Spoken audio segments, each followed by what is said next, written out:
मैं नमन करना चाहूंगा ऐसे महान महोदय को जिसको यूपीएससी का ये पेपर बनाने के लिए दिया गया और कहा गया कि लो मजे। एक लाल कह रहा है कि हम पेपर की उम्मीदों पर खरा नहीं उतर पा रहे। भाई इस ऐसे पेपर पे खरा उतरा ही नहीं जा सकता है। तब मुझे एक डाउट हो रहा था कि सच में यूपीएससी 15,000 बच्चे निकाल पाएगी। हम करे तो करे क्या, जाए तो जाए कहां, क्या चाहते हो? इस तरीके का सवाल करके कलेक्टर अच्छा कलेक्टर मान लिया जाएगा कि अच्छा बहुत बढ़िया आईपीएस बना है। जब वो गोली दागता है तो सोचता है 199 9-1 66 नंबर के लिए तरसा दिया है। विकास सोनी कह रहा है कि सभी मास्टर छिप गए हैं। नहीं भाई, मैं तो नहीं ऐसी छोटी छोटी चीजों से डर जाऊंगा। मैं जानता हूं कि वो गलत है तो गलत ही है।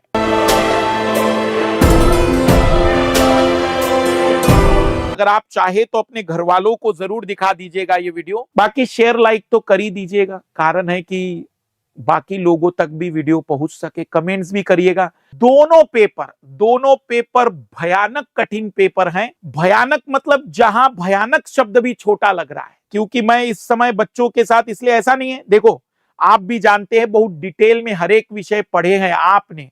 भाई मैंने पढ़ाया है, आपने किताबों से भी पढ़ा होगा, मुझसे पढ़ा होगा, कई और मास्टरों से पढ़ा होगा, लेकिन नो डाउट पेपर बहुत बहुत कठिन पेपर था। मतलब मुझे तो एक डाउट हो रहा है रात में, मतलब मैं जब सो रहा था तब मुझे एक डाउट हो रहा था कि सच में यूपीएससी 15,000 बच्चे निकाल पाएगी, क्योंकि जितनी सीटें हैं उसके अकॉर्डिंग 15,000 बच्चे निकालने होंगे। तो 15,000 बच्चे मतलब यूपीएससी के पास होंगे जिसका दोनों पेपरों में कट ऑफ पार हो पाएगा, वो भी अलग अलग कैटेगरी में। वही मेरे लिए सवाल है। तो अब देखना, ये सवाल तो बड़ा भयानक सवाल है भाई। 9 को 99 बार लिखकर कोई संख्या n बनाई जाती है और n को 13 से विभाजित किया जाए, तो भाई इसमें करना क्या होगा? फिर हिट एंड ट्राई। पहले तो मैंने 9 को एक बार डिवाइड किया 13 से तो रिमाइंडर 9 आया। फिर 99 को 13 से डिवाइड किया तो रिमाइंडर 7, 13 7 91 मतलब 8 आ गया। फिर 999 को मैंने 13 से डिवाइड किया तो यहां रिमाइंडर 8 आया था। 8 और 9 13 6 ये 89 78 11 रिमाइंडर आया। फिर 4 बार लाल लालियो 13 से डिवाइड किया, 4 बार। अब ये 11 रिमाइंडर आया था तो 11 पे 9 लिख दिया, 119, 13 नम तो 2 रिमाइंडर आया। फिर 5 बार 9 लिया मैंने लाल लालियो, 5 बार, तो ये 29 26 3 रिमाइंडर आया। और फिर मैंने 6 बार 9 लिया, 6 बार मेरे लाल लालियो, और जब 6 बार लिया तो पूरा पूरा डिवाइड हुआ, 0 रिमाइंडर आया। अब पुनः शुरुआत होगी 9 से, पुनः शुरुआत होगी 9 से, मतलब 1 2 3 4 5 6, 6 के बाद रिपीटेशन हो रहा है। 6 के बाद तो लाल लालियो मुझे 99 बार लेना है तो मैं 6 से डिवाइड कर रहा हूं, क्योंकि 6 का रिपीटेशन पैटर्न है। तो 6 से एक बार डिवाइड किया, 6 6 36, रिमाइंडर आया 3, मतलब वो तीसरे नंबर वाला होगा। 3 9 आएंगे इसके अंतर्गत लास्ट में, और ये 3 9 आ जाने के कारण लास्ट में 11 रिमाइंडर आएगा। 11 भयानक सवाल है, भयानक सवाल है। मतलब मैं नमन करना चाहूंगा ऐसे महान महोदय को जिसको यूपीएससी का ये पेपर बनाने के लिए दिया गया और कहा गया कि लो मजे पूरे भारत के युवाओं के, सबसे बुद्धिजीवियों के, और लो उनका आनंद। जैसे भी तुम्हें मजे लेने हैं पूछो जो तुम्हें पूछना है। मतलब गंदे लोग हैं, बहुत गंदे लोग हैं। हर सवाल में ही मतलब एक तरीके से दिमाग खराब कर रहे हैं जी। तो 27वें सवाल का जवाब आना चाहिए था लाल लालियो 11। ये कुछ ऐसा सवाल होगा। हाँ, वैसे एक छोटी सी रिक्वेस्ट मैं कह दूंगा आपसे, तरीके मैं बता रहा हूं, अगर मुझसे कोई प्लस माइनस में गलती हो जाए तो आप उसका उत्तर सुधार लेना। अभी तक तो मुझे गारंटी कि कोई गलत नहीं हुआ है, पर फिर भी देखते चलना, क्योंकि मैं भी बहुत दुखी हूं तुम्हारे जैसा ही। क्योंकि मुझे केवल एक क्वेश्चन थोड़ी सॉल्व करके भाग जाना है, हर सवाल का जवाब देना है। और आप जानते हैं कि मैं वो शिक्षक नहीं हूं कि देखो ऐसे ऐसे आ गया होगा। मुझे तो बताना जरूरी लगता है कि भाई क्या हुआ, ये बताइए कैसे आया, तब तक सेटिस्फाइड मैं नहीं हो पाता हूं। एक लाल कह रहा है कि हम पेपर की उम्मीदों पर खरा नहीं उतर पा रहे। भाई इस ऐसे पेपर पे खरा उतरा ही नहीं जा सकता है। तुम्हें मैं बताऊं, सच बता रहा हूं, तुम अगर ओरिजिनली देखना, पूरे जितने भी लोगों ने सॉल्व किया है ना सी सेट का पेपर, मास्टरों की हालत खराब है। कई सवालों में बस वो बोल देंगे कि देखो बी है इसका, बट कैसे, हालत खराब हो जा रही है। वो बच्चा क्या करेगा? मतलब एग्जाम हॉल में आप भी, मैं तो भाग सकता हूं, मैं तो कहूंगा देखो इसका उत्तर बी है, मानो या ना मानो, बट एग्जाम हॉल में वो बच्चा क्या करे बेचारा? मतलब एक सटीक आंसर होना चाहिए ना बच्चे के पास। सटीक आंसर नहीं रहेगा तो बेचारा कैसे उत्तर निकाल पाएगा? कैसे मान ले कि हाँ वो एग्जाम हॉल में टिक लगा देगा? कोई तरीका हो, कोई मेथड हो जिसके बलबूते ये दावा किया जा सके। 29वें सवाल पर आते हैं। 10 से लेकर 100 तक लिखे जाने वाले, अब ये देखना ये भी कितना गंदा सवाल है, भयानक है। 10 से लेकर 100 तक लिखे जाने वाले सभी पूर्णांकों में आने वाली सभी अंकों का योगफल क्या होगा? मतलब आप पहले 10 से लेकर 100 तक लिखिए, 10, 11, 12, 13, 14, 15, 16, 17, 18, 19 तक लिख रहा हूं मैं। और वो ये नहीं कह रहा है कि इन अंकों का जोड़ करिए, नहीं, इनमें आने वाले अंकों का योगफल। तो इसका योग 1 होगा, फिर 2, फिर 3, फिर 4, फिर 5, फिर 6, मतलब ये, फिर 7, फिर 8, फिर 9, फिर 10। तो ये सबका जोड़ आ जाएगा। अगर आप इसको देखेंगे तो ये 45 जोड़ आता है सभी का, 45। अब अगले में हम शुरू करेंगे 20 से, अगले में 20 से 29 तक जाएंगे। तो सभी का जो जोड़ है ना वो 1, 2, 3 की जगह पर 2, 3, 4, 5, 6, 7, 8, 9 लाल लालियो ऐसा हो जाएगा। तो सभी वैल्यू एक एक से बढ़ जाएगी, मतलब 10 नंबर बढ़ जाएंगे। तो सबका जोड़ 55 आएगा। तो फिर उसके बाद 65 आएगा, फिर 75 आएगा, फिर 85 आएगा, फिर 95 आएगा, फिर 105 आएगा, फिर 115 आएगा, फिर 125 आएगा। ऐसे हमें 99 तक जाना है। ये हम लोग गए हैं 19 तक में, ये 29 तक में, 39, 49, 59, 69, 79, 89 और 99। इन सबको जोड़कर देखोगे तो 855 आएगा, लेकिन लास्ट में 100 भी तो है, तो उस 100 का एक और जोड़ना पड़ेगा, 856 सम आएगा मेरे लाल लालियों। क्या कहे इस सवाल को? 856 आएगा। अद्भुत, भयानक सवाल। अब जरा इस सवाल पर आइए। A B C D F दोनों ही 3 अंक की संख्याएं हैं। इस प्रकार है कि A B C D E F भिन्न शून्येतर अंक है। इस प्रकार की A B C plus D F 1111 होता है। अब इमेजिन करिए, मैं इसमें क्या कर रहा हूं भाई, देखना, मैं ट्राई कर रहा हूं कि अगर हम मान के चलते हैं कि 9, 8, 7, या फिर सबसे बड़ा नंबर, क्योंकि सभी नंबर अलग अलग लेने हैं, 9, 8, 7 मैंने कोई भी एक नंबर मान लिया, डी एफ या एबीसी कोई भी, और 1111 में से इसको माइनस किया। तो मैं ये चेक कर रहा हूं क्या चारों अगले तीनों डिजिट अब अलग अलग आते हैं या नहीं। तो 11 में से 7 गए, 4 बच जाएगा यहां पर, फिर 2 बच जाएगा यहां पर, और फिर यहां पर आ जाएगा 1। तो 124, 124 भी आ रहा है, 987 भी आ रहा है। तो मेरे हिसाब से A plus B plus C plus D, मतलब यहां फिर भी कहूंगा मैं कि भाई एग्जाम हॉल में बच्चा कैसे इमेजिन करे, हिट एंड ट्राई। और ऐसा नहीं कि केवल 987, कुछ और भी हो सकता है। मैंने इसको जोड़ा तो 9, 8, ये 24, 4 और 2 6 और 1 7, 31 आ रहा है। मैंने 2-3 ट्राई की अलग अलग, तब भी 31 आया है। इसका उत्तर आना चाहिए था 9 का डी, लेकिन फिर मैं कहूंगा कि गंदा सवाल है। मतलब एग्जाम हॉल में बच्चा कितने हिट एंड ट्राई करेगा भाई, कितने हिट एंड ट्राई करेगा? जैसे अभी मैंने ट्राई किए 2-3, तो मुझे कॉन्फिडेंस हुआ, वो बच्चा 2-3 कैसे निकाल पाएगा? मतलब मैं कहूंगा जो सवाल बना रहा है ना, वो मुझे 1 मिनट में हल करके दिखा दे, वो खुद हल करके दिखा दे, उसका ही सवाल, उसका ही जवाब, और 1 मिनट में उत्तर बता के दिखाए कि उत्तर कैसे आ रहा है। तो 31 उत्तर आएगा। मतलब हर सवाल पे मजाक नहीं, मैं क्षमा चाहूंगा आप लोगों से कि गाली देने का मन कर रहा है कि क्या, मतलब ऊपर क्या लेकर बैठे थे? क्या खाली था कि कुछ ज्यादा भर गया था? क्या कुछ और भी था शरीर के अंदर? कि ऐसे सवाल बना रहे हो। भाई आप भी सोचो ना कि आपने क्वेश्चन बनाया, क्या आप उसे 60 सेकंड में हल कर पा रहे हैं? अगर नहीं कर पा रहे तो एग्जाम हॉल में कैसी उम्मीद कर रहे हैं आप लोग? फिर डी, कोई 3 अंकों की संख्या इस प्रकार है कि संख्या और इसके अंकों के योगफल से अनुपात लघुत्तम है। ये बहुत ही भयानक सवाल है। ये मैंने किया था, मुझे याद आया 2009 का मेरा जीवन मुझे याद आया। ये देखना, मतलब ये सवाल ऐसा है, इतना गंदा सवाल है ना, ये इतना गंदा सवाल है। वो कह रहा है कि ऐसा है कि इनके अंकों के योगफल से जो अनुपात आएगा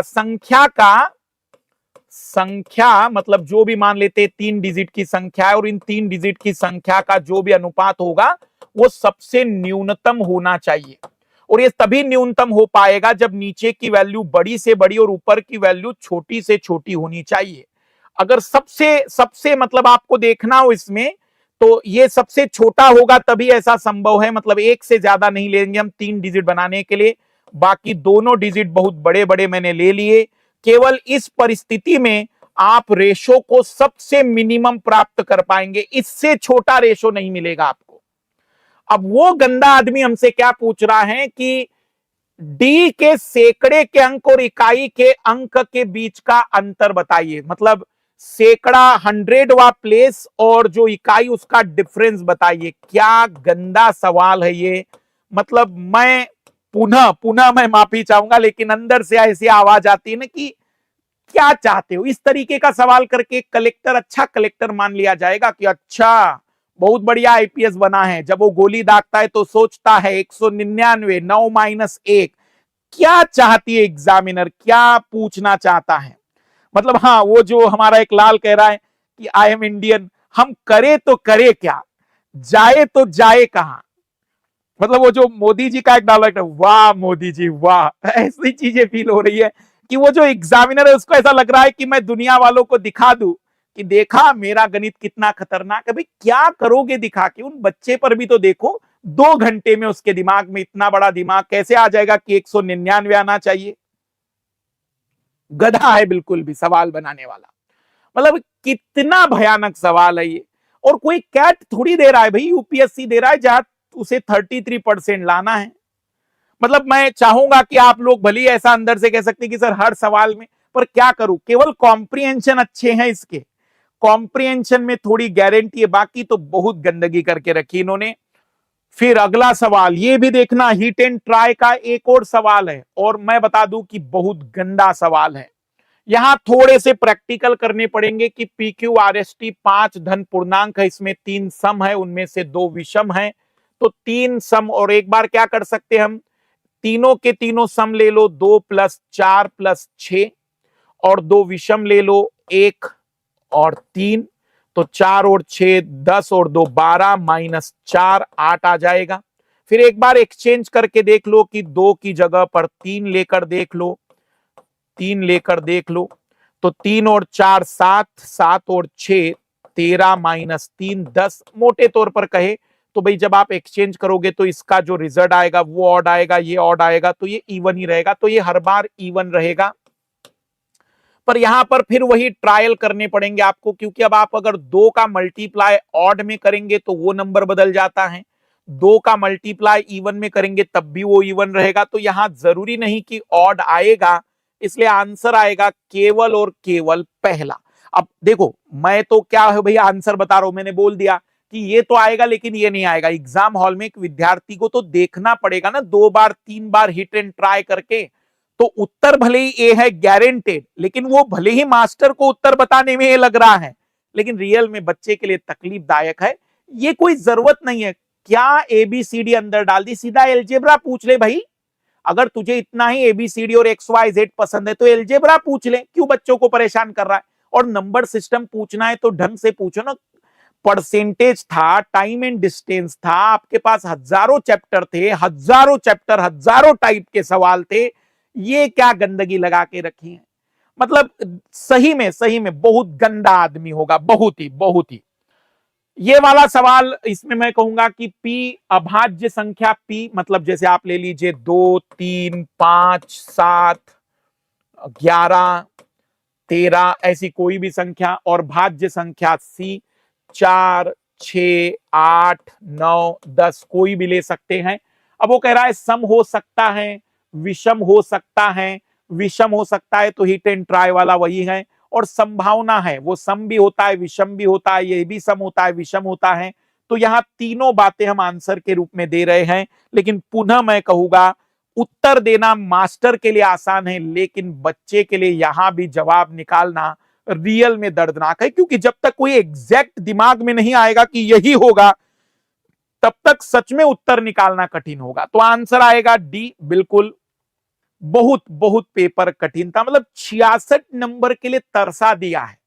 मैं तो इस बात से चिंतित हूं कि कौन है, भले आप जनरल कैटेगरी में तो मैं एक बार मान भी लूं कि चलो भाई वहां पर आपको जीएस का कट ऑफ थोड़ा बड़ा बन जाएगा, लेकिन जो लोग दिव्यांग जन होंगे, जो लोग एसटी एसटी कैटेगरी के होंगे, उनका जीएस का कट ऑफ डाउन जाएगा। यहां सीसेट में हालत भयानक खराब हो जाएगी, भयानक।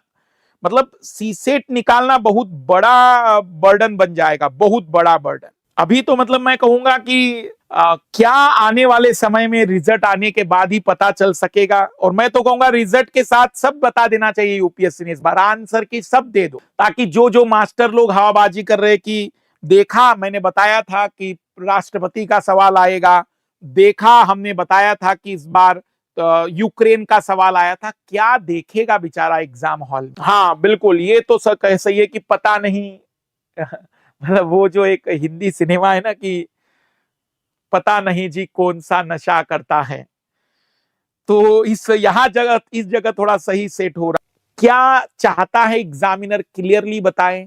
क्या फेल ही करने के लिए चाहता है तो बता दे, एग्जाम ही ना देंगे हमारे लाल लाली बेचारे। मतलब साल भर मेहनत करो और उसके बाद इस तरीके का गंदा सा पेपर देखो, बहुत तकलीफ होती है। मतलब इतने सिलेबस में टॉपिक थे, रीजनिंग था, मैथ्स था, बहुत अच्छे टॉपिक थे, बट वो घुमा फिरा कर ABCD DEF 6 अक्षर है, 4 अक्षर है, इनको आप इमेजिन करो, मैं इमेजिन करवा रहा हूं, तुम भी इमेजिन करो, मैं गधा हूं तुम भी गधे बन जाओ, ताकि साबित हो जाए कि हम कलेक्टर बनने के लायक हैं। भले कोई कुछ भी कहे, मेरे हिसाब से गंदा पेपर है और बिल्कुल भी नहीं होना चाहिए। नहीं, यूपीएससी में सीसेट का कट ऑफ रिड्यूस होगा या नहीं होगा, इसकी बारे में मैं कोई दावा नहीं कर सकता हूं, लेकिन मेरे हिसाब से तो होना चाहिए भाई। मैं कहूंगा, अगर आप मुझसे पूछो कि सर आप अगर कहे तो क्या होना चाहिए, तो मेरे हिसाब से तो कट ऑफ रिड्यूस होना चाहिए। कारण है कि ये कोई पेपर थोड़ी हुआ, ये को कैट की एग्जाम का पेपर है, भयानक पेपर है, भयानक पेपर है। आप इमेजिन करिए कि 80 सवालों में 5 क्वेश्चन तो ऐसे निकलेंगे जिसको मैं हल नहीं कर पाया हूं प्रॉपर तरीके से, कि भाई सर इसका उत्तर प्रॉपर बताए। तो 5 क्वेश्चन आप मास्टर से छोड़ दे रहे हैं, तो ये तो बहुत बड़ी बात हो गई। कोई बात नहीं, 2027-26 वाले विद्यार्थी अभी तो आप तैयारी में लगिए, चीजें आने वाले टाइम में और क्लियर होगी, क्योंकि अब उन्हें भी पता चल जाएगा। जब रिजल्ट आएगा तो क्लैरिटी और आएगी, पता चलेगा कितने बच्चे चयनित हो पाए हैं। हाँ, लेकिन मैं इतना जरूर कहूंगा कि बहुत गंदा पेपर था, बस मैं इतना जरूर कहूंगा कि नहीं है ये, मतलब एक विद्यार्थी को चुनने वाली बातचीत वाला नहीं है ये। ऐसा पेपर होना चाहिए जो बच्चे को सच में मेहनत का परिणाम दिखा सके। नहीं, यूपीएससी वांट IITian, आपको क्या लगता है कि IITian हल कर लेंगे? 12 वर्षों से मैं सीसेट सॉल्व करा रहा हूं, 5 सवालों में मुझे तकलीफ आई, 5 सवालों में। रिजल्ट 17 से 18 दिनों में आ जाएगा, मतलब आज की तारीख है 28 तारीख से पकड़ लीजिए आप, तो 15 जून तक रिजल्ट आ जाएगा मेरे हिसाब से। 15 जून 12 जून को है मंडे, तो 12 से लेकर उस 18 जून के बीच में लगभग रिजल्ट आ जाना चाहिए। 15 जून आप ये डेट मान के चलिए, टेंटेटिव डेट मुझसे, कि 15 जून को रिजल्ट आ जाएगा। नहीं, बाकी अगले साल मत डरिए, क्योंकि मुझे जितना अब उम्मीद लग रही कि इस बार ये सीखेंगे। इनके पास रिजल्ट आएगा ना, जब संस्था के पास रिजल्ट पहुंचेगा तो खुद ही देखेंगे कि क्या पूछ लिया है,